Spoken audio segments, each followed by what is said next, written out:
So he was in a covers band called Dean Gabber and his Gabardines. And he was invited to join as a second guitarist. Partridge remembers holding a pretend audition where Gregory was asked to play the band's song This Is Pop, only for Gregory to inquire whether they wanted the album version or the single version. We thought, bloody oh, a real musician.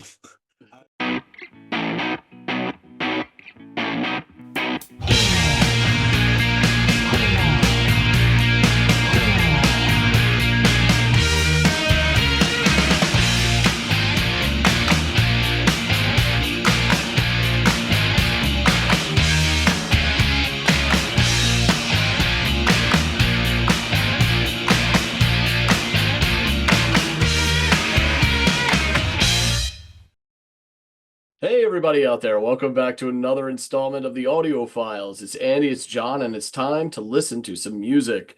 And this is going to be an artist and a track chosen by John for me to go off and listen to, and then we are going to come back and discuss my experience, and John's going to fill me in on all the missing pieces. John, what do you have in store today, my friend? Okay, so I threatened you with this before, a continuing of another band we're going to delve into in a bit, the band being XTC. Oh, So okay. we already I like listened to one track, Mayor of Simpleton, and this Yeah. is the second one. And this is called Helicopter. Okay, all right. Well, I've heard some ecstasy, either I'm in passing throughout my life, as well as like on Into the Music, I believe. And then, as you mentioned, we did the Mayor of Simpleton. So I'm looking forward to hearing more from these guys. It's no threat, to listen to XTC. So let me go off, board this helicopter, give it a spin, and I will come back and let you know my thoughts.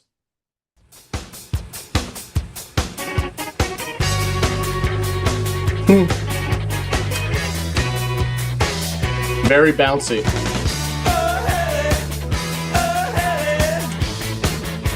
I'm crouching here with a telescope in hand, looking up to cross the Lego land.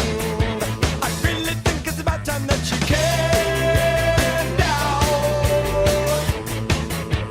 She a laughing, giggly, whirling bird.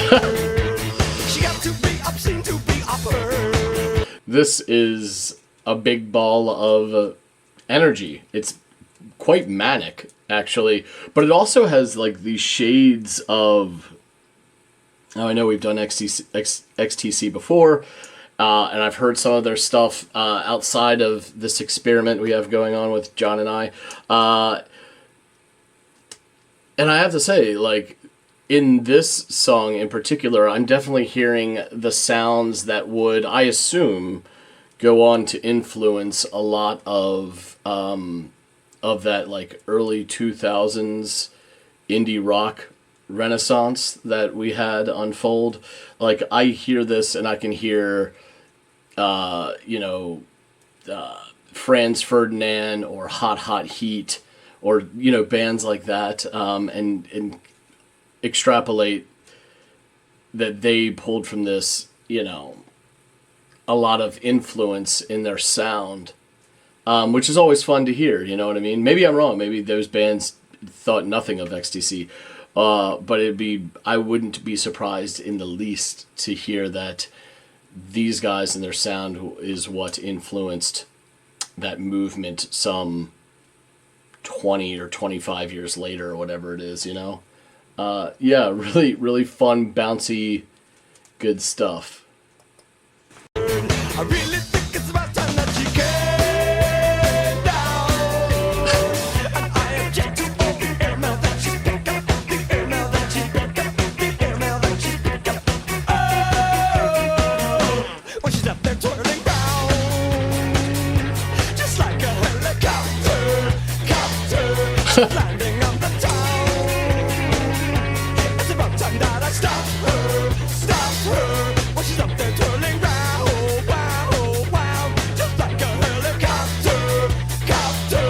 Yeah.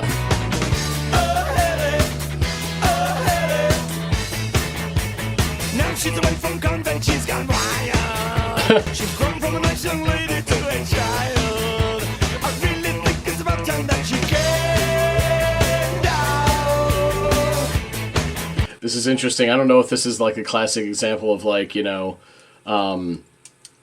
man wanting to clip the wings of a very vibrant young woman to whom he's attracted, or if maybe she really is someone important to him who is, really leaning into this bohemian wanton lifestyle, and he's saying like, whoa, rein it in. But whatever it is, he's definitely comparing her to a helicopter. I assume something with a lot of energy and momentum that is incredibly hard to subdue or restrain. Yeah, it's interesting. I don't know exactly the angle he's coming from or to the extent that this is serious, but it's an interesting subject matter metaphor, I guess, with the whole like comparing her to a helicopter, or this sort of simile that they've got going on here. But God, what frenetic, manic energy this tune has. She's a living, giggly, whirly bird.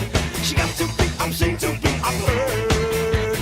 I really think it's about time that she get down. The ooh, it's like like listening to the Beach Boys harmony, like just coked out of their minds.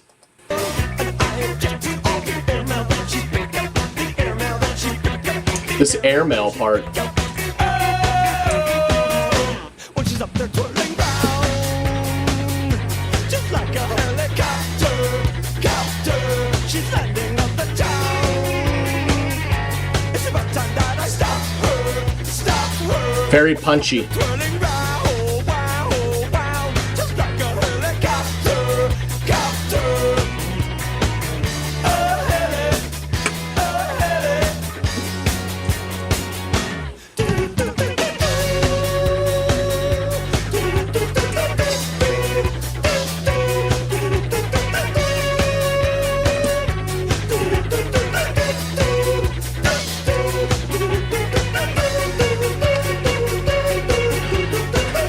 The do-do-dos I could do with that. If this was just instrumental, that'd be great, but it is a little distracting with the do-do-do-do. But it's fun. It is fun.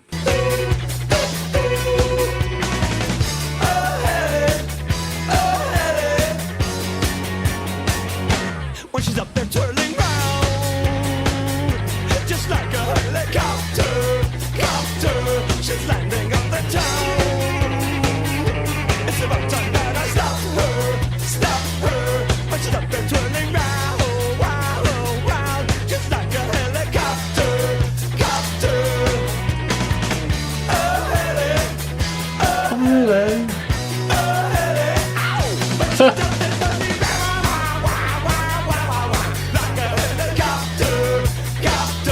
She's landing on the town. Look out, town. It's about time that I stop her.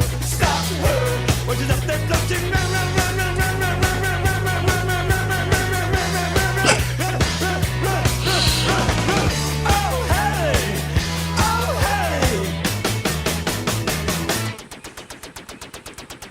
Oh, we have a propeller. It sounded like a laser at first, but this is definitely a helicopter taking off. Yeah, that was... Oh my god. If you didn't have your coffee this morning, that'll do. Yeah, that last chorus bit definitely brought to us by the letter R. So much going on there. God, what a... Is that 4 minutes of just... Which is what a helicopter does it not? So kudos to them for nailing that sort of aesthetic and packaging in this song.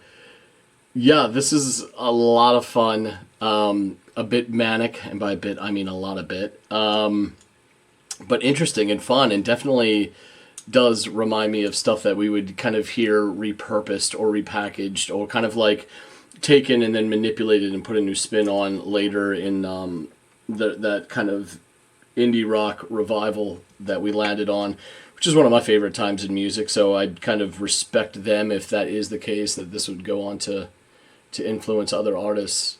But yeah, this is a lot of fun to listen to. A quick jolt of energy, with some interesting comparisons. You know, comparing this young, lively, seemingly close to out of control young lady to a helicopter. And then there was something about this, like, I don't know if it was something about mail. And I assume that that's just like again this sort of like a metaphor for attention that they're getting. I think it was something about like airmail, helicopter, airmail. But yeah, I wonder if that's the case. The interesting harmonizations throughout the ooh, very like, you know, Brian Wilson-y in its delivery, but with this added jolt of, you know, manic energy. I liked it. I definitely give this another go. Yeah, this is, I think, the second one by these guys we've done on the channel. The other one was The Mayor of Simpleton. I think I like this one a little bit more, if I'm being honest. Which is to take nothing away from that track, but when there's two, chances are you prefer one to the other, and that's how I've landed here. But yeah, let's get back to John and discuss this one a bit further. Royster Doyster is back. So, you've listened to Helicopter XTC. What do you reckon? Well, it was a fun manic ride on the old Whirlybird, I have to say. Song kicks off immediately energized. You got this drum beat. It's simple, but it's very energetic. And it's soon accompanied by this frenetic, bouncy guitar work. There is this like a little mini machine gun fill on the snare at the 15-second mark. And this gives way to the singer joining in with the oh helly, oh helly. And then guitars shift from they shift to this more choppy rhythmic pattern as the singer. Is it Andy Partridge? Yes, okay. Then Andy Partridge begins to rattle off the verse in a very indie rock style set that's like familiar to me. It's like one of those vocal styles that would be the blueprint for a lot of the indie rock revival stuff that we'd hear probably 20 to 25 years later. Bands like Hot Hot Heat and Franz Ferdinand come to mind when I hear this kind of delivery, which is a much different, if I'm being honest, than The Mayor of Simpleton. Just the energy in this track. There's something quirky and fun about the singer's delivery, and this really stands out on the lines like, she's a laughing, giggly whirlybird. And the line thereafter, this delivery is filled with character and has an engaging, energetic nature to it. You can't really deny it. The addition of the ooh-ee ooh harmonies are also lots of fun and also very manic. And they have this, I don't know why, but it reminded me of like, what if the Beach Boys did a shit ton of coke? Because it's just it has that much energy to it, but it's got that Wilson harmony style about it as well, or that quintessential harmony sound that the Beach Boys had. You know, I'm sure countless others have done it, but that's what always springs to my noggin when I hear it. The bounciness of the track only increases when we reach the portion that begins when she's up there twirling round. It almost takes on this galloping pace at the point. Not to say that this song lacked movement, but this movement is more, I don't know, like a constant gallop. Clearly, he is comparing this woman to a helicopter, but I'm not really sure the context. Is she a go-go dancer, avid skydiver, or perhaps she is just someone living life on the edge, and this is a metaphor for her near out-of-control lifestyle? I don't know.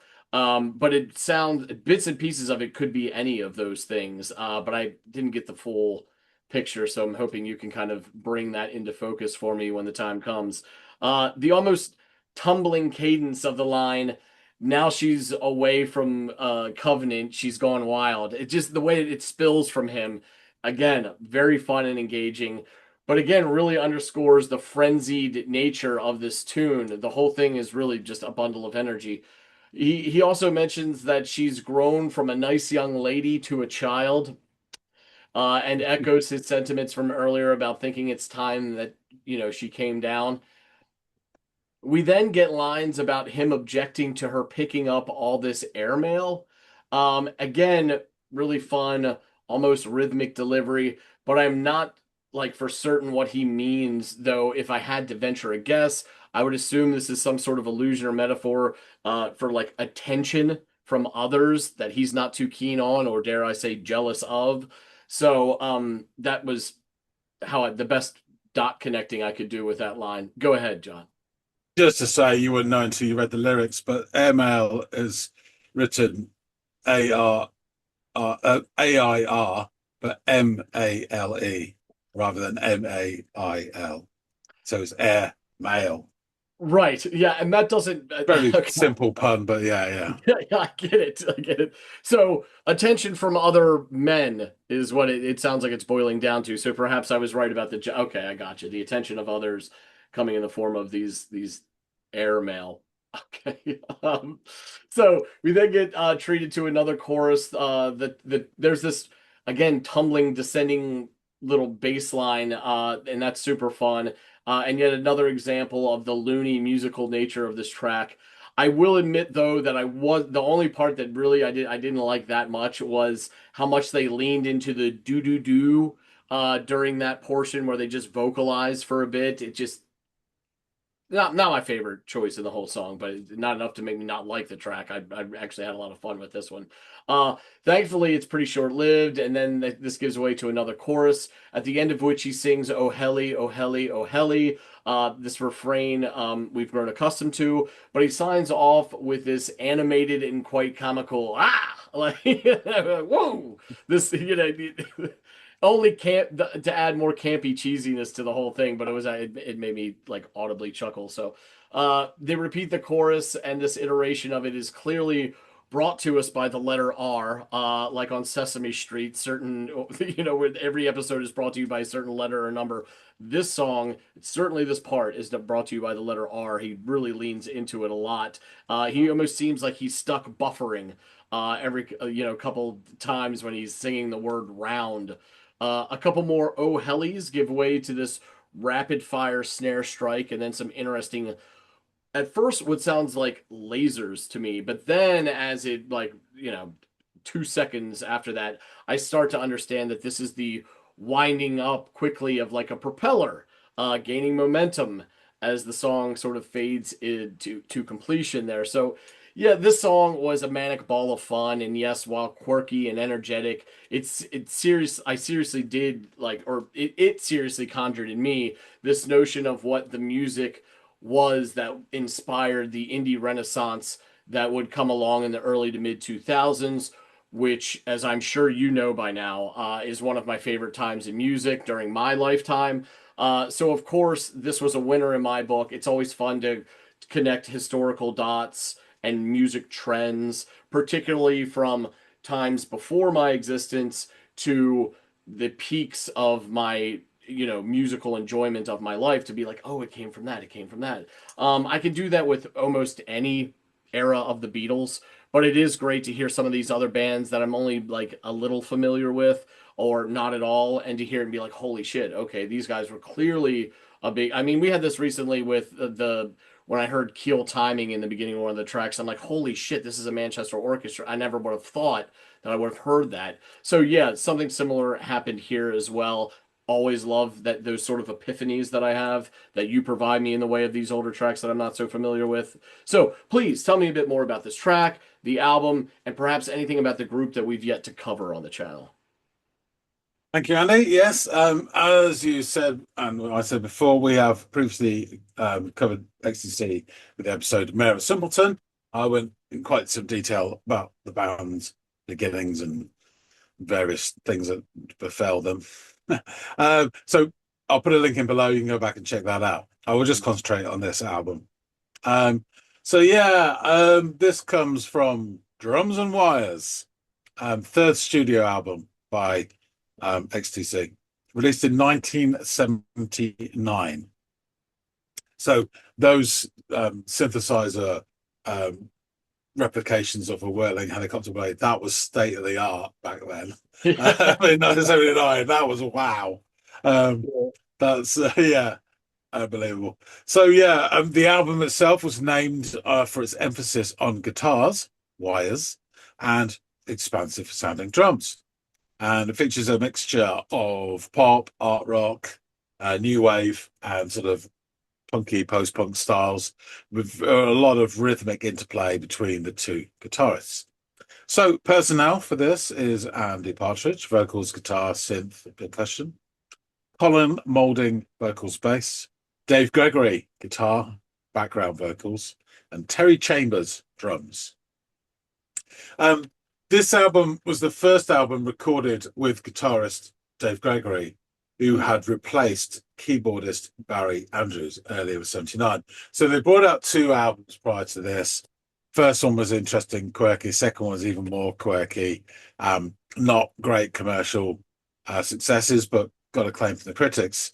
And as I said, keyboardist Barry Adams quit. Shortly before quitting, he told journalists that he foresaw the band exploding pretty soon. Frontman Andy Partridge responded saying, he enjoyed undermining what little authority I had in the band. We were bickering quite a lot, but when he left, I thought, oh shit, that's the sound of the band gone. This space cream over everything. And I did enjoy his brain power, the verbal and mental fencing. So rather, they went through a sort of pretend, almost fanciful thing about, auditioning keyboardists, but they didn't really actually intend on hiring another keyboard. And it is rumoured that Thomas Dolby was up for the job, but they always denied it, even though apparently he wrote loads of letters to them saying he wanted to join. But so instead, Dave Gregory from the Swindon Covers Band, I remember XTC from Swindon, so he was in a covers band called Dean Gabber and his Gabardines, and he was invited to join as a second guitarist. Partridge remembers holding a pretend audition where Gregory was asked to play the band's song This Is Pop, only for Gregory to inquire whether they wanted the album version or the single version. We thought, bloody a real musician. But he was in the band before he even knew it. Gregory was anxious about whether the fans would accept him as a member, characterising himself as the archetypal pub rocker in jeans with long hair. They said, but the fans weren't bothered. No one was fashionable in XTC ever. So impressed with his work on other bands, and this is a name I think has come up before, XTC contacted Steve Lillywhite to produce their third album. And they requested a drum sound that would knock your head off. In the 1998 XTC biography, Song Stories, Partridge states that the band hired Lillywhite based on his work for Susie and the Banshees, their debut album, The Scream, from 1978. Partridge explained in a 1999 interview, Lillywhite mainly contributed to the drum sound, very Susie, more voodoo. And then nearly 20 years later, in 2019, he retracted his claim, Partridge, saying that Lillywhite, the Lillywhite record the band were actually impressed with was Ultravox's debut album, Ultravox, from 1977. Whatever.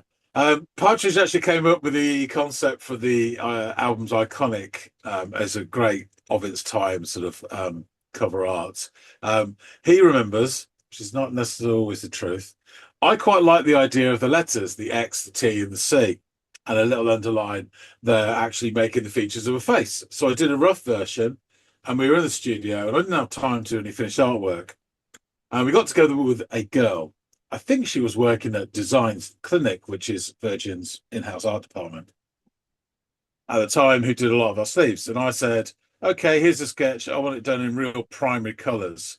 And then the back I want done in more muted sort of khakis and browns, which it is. But on the front, I wanted really bright primaries. She took away the sketch, and I think she just cut it out of coloured paper or something originally and reproduced this little sketch in terms of these big, bright flashes.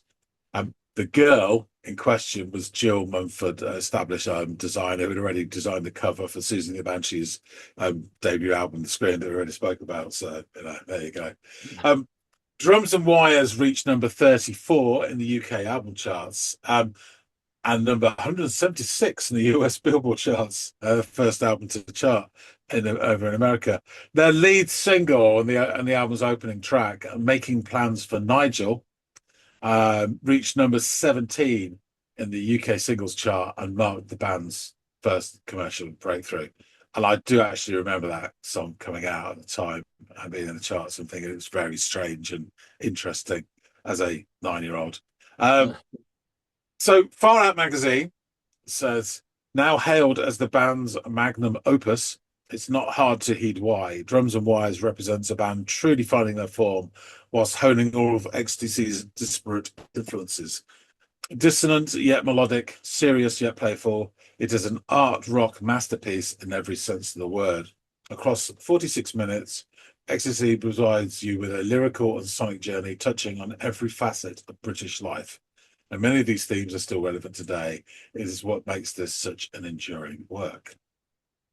A Not Forgotten website says, Drums and Wires is the album on which you can hear drummer Terry Chambers hit a new level in his playing. He'd always been a capable kit basher, but on this album, he makes his case to be considered one of the truly great post-punk drummers.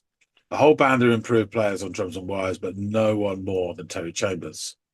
While there's much to enjoy in the first two albums, Drums and Wires is the first XTC album which truly hints at what they could achieve in the future.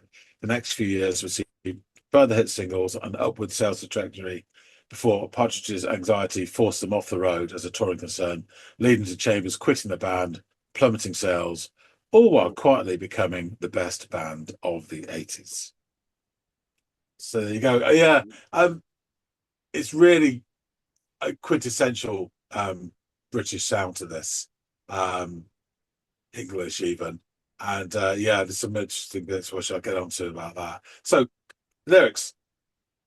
Oh, Helly, I'm crouching here with a telescope in hand, looking out across our Lego land.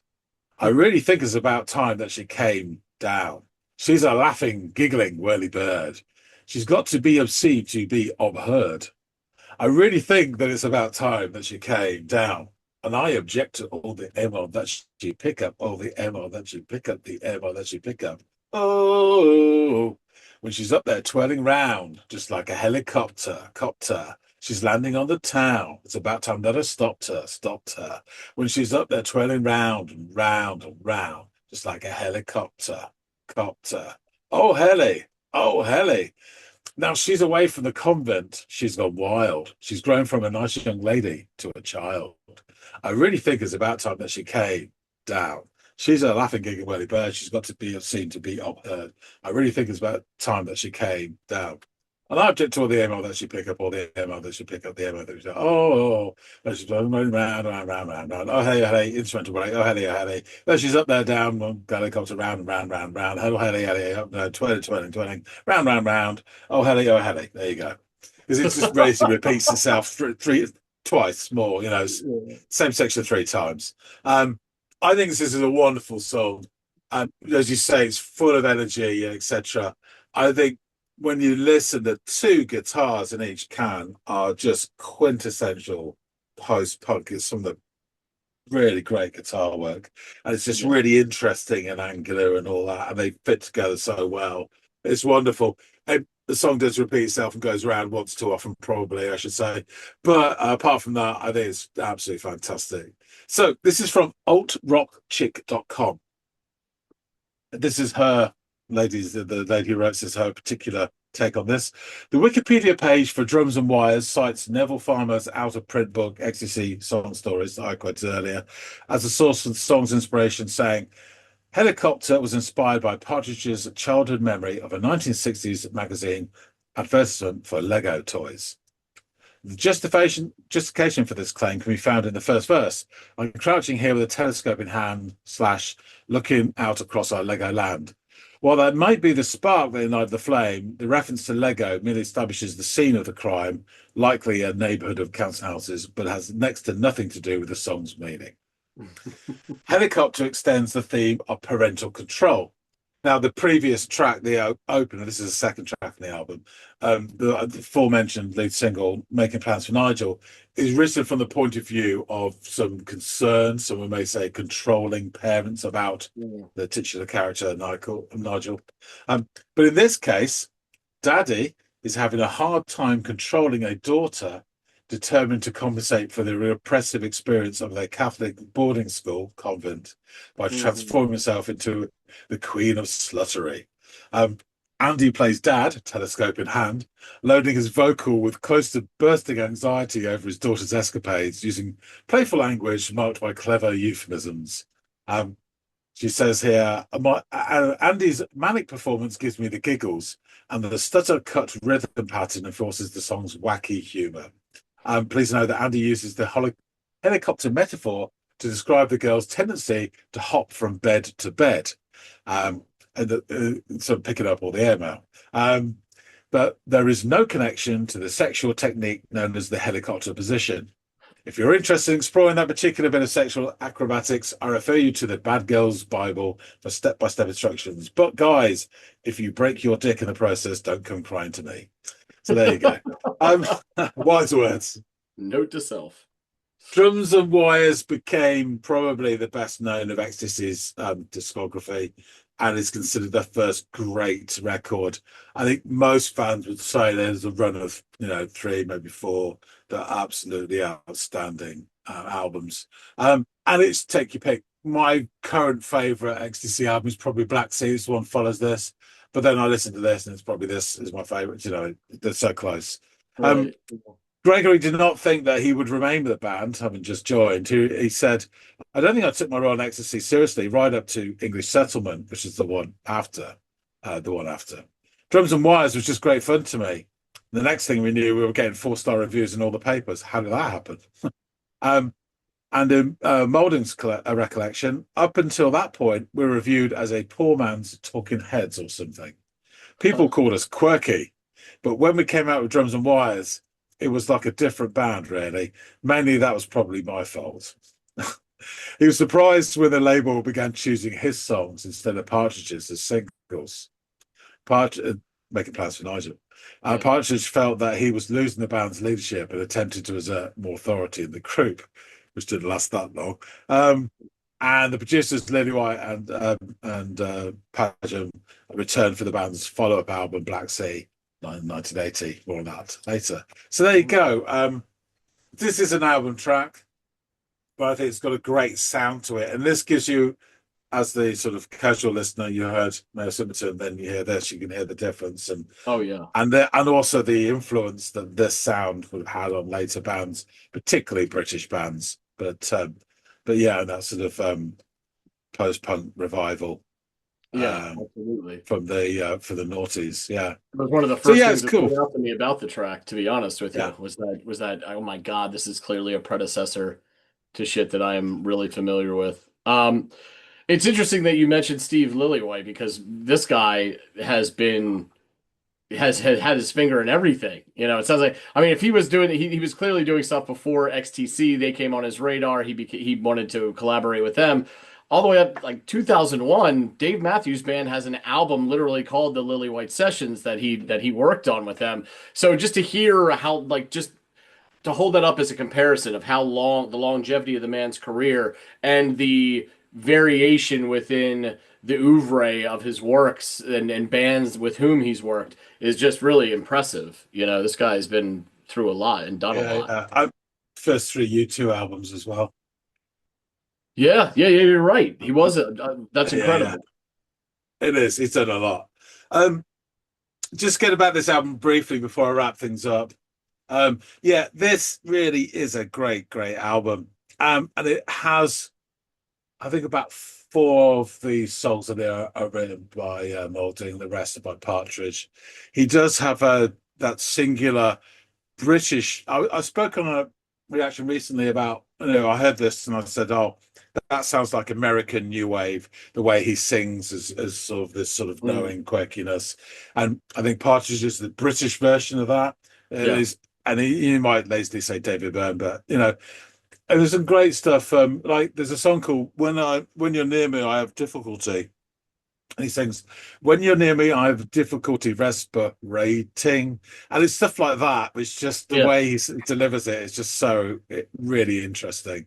There's This some really, song really has good. plenty of that the Yeah, odd as well. tendency in his cadence, you know what I mean? Which is something that made it both, and forgive me for using the term that he clearly doesn't like or wasn't a fan of, quirky, but also it's what gives it charm, character, distinction from other stuff. So it ain't bad to be those things as long as you do it well. You know what I mean? No, exactly. I will give you next something off Black Sea. There's a very interesting song which was a single, so anyone who's fans of XTC will know which one I'm talking about. But it's very funny as well. And I love it. So anyway, I'll wrap things up. Thanks for listening to this, Andy. Thank you. Folks out there, tell us what you think. If you like this, please hit the like button and give some love to XTC, Swindon's finest, and drop some comments. We'd love to hear from you what you think about this song, this album. It is a stone cold classic. So yeah, we'd love to hear your thoughts.